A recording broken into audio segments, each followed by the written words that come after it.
সংবাদদাতাসকল, আমি জানিব মতে আমাৰ মুখ্যমন্ত্ৰী ডাঙৰীয়া, অসমৰ সন্মানীয় মুখ্যমন্ত্ৰী ডাঙৰীয়া 30 তাৰিখত নগাঁও নিৰ্বাচনী প্ৰচাৰত সভাত নিজে ভাষণ দি কৈছে যে 3জন বাচ্চা থকা 3জন ল'ৰা ছোৱালী থাকিলে তেখেতে পঞ্চায়ত নিৰ্বাচনত প্ৰতিদ্বন্দ্বিতা কৰিব নোৱাৰে। কিন্তু আমি জনামতে আমাৰ এই 80 নং বহৰী পঞ্চায়তত, গাঁও পঞ্চায়তত 10 নং ৱাৰ্ডত এজনী ব্যক্তিয়ে প্ৰতিদ্বন্দ্বিতা কৰি আছে। তেখেতৰ ছোৱালী 3জন, আগতে 18ৰ আগতে 2জনী জন্ম পাইছে আৰু জনামতে 2020 চনৰ পিছত এজনী জন্ম পাইছে। তেখেতে কেনেকৈ প্ৰতিদ্বন্দ্বিতা কৰিব পাৰিছে আমি গম পোৱা নাই। আৰু কমপ্লেইনো এটা দিয়া হৈছিল, যদিও কমপ্লেইনটো কি বা কেনেকৈ আৰু গ্ৰাহ্য কৰিছে গৃহীত কৰিছে এইখিনি আমি ভালকৈ জানিব পৰা নাই। আমি ভিডিঅ'কো আমাৰ এজনী প্ৰতিদ্বন্দ্বিতাই কমপ্লেইন দিছিল, সেইখনো ৰখা নাই, কিন্তু কৈছে আমি অফিচিয়েলিভাৱে সম্পূৰ্ণ কৰিম, আপোনালোকৰ চিন্তা নাই।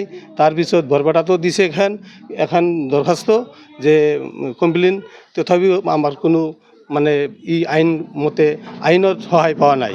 তে কেনেকৈ কি পইচাৰ জৰিয়তে পইচাৰ কৰি আহোম প্ৰতিদ্বন্দ্বিতা কৰি আছে, যুদ্ধ কৰি আছে নিৰ্বাচনত, এইখিনি আমাৰ অনুৰোধ অসম চৰকাৰক, অনুৰোধ আমাৰ মুখ্যমন্ত্ৰী ডাঙৰীয়াক, অনুৰোধ যে আমি যাতে আইনমতে আইনখনৰ আমি সুব্যৱস্থা পাওঁ। এইখিনিয়ে কথা, যে কেনেকৈ আমাক যাতে বুজাই দিয়ে যে এই আইনত ই প্ৰতিদ্বন্দ্বিতা কৰিব পাৰিব।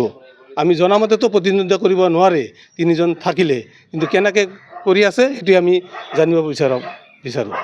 তাৰমানে কণ্ডিশ্যন হ'ল যে আমাৰ 80 নং বহৰী গাঁও পঞ্চায়তৰ 10 নং ৱাৰ্ডৰ আমি জানিব পৰা মতে দীপালী বৰ্মন নামৰ এজন দীপালী বৰ্মন মালদাস নামৰ এজন মানুহে, মাইকী মানুহে প্ৰতিদ্বন্দ্বিতা কৰিছে। তেওঁৰ কন্যা সন্তান ছোৱালী।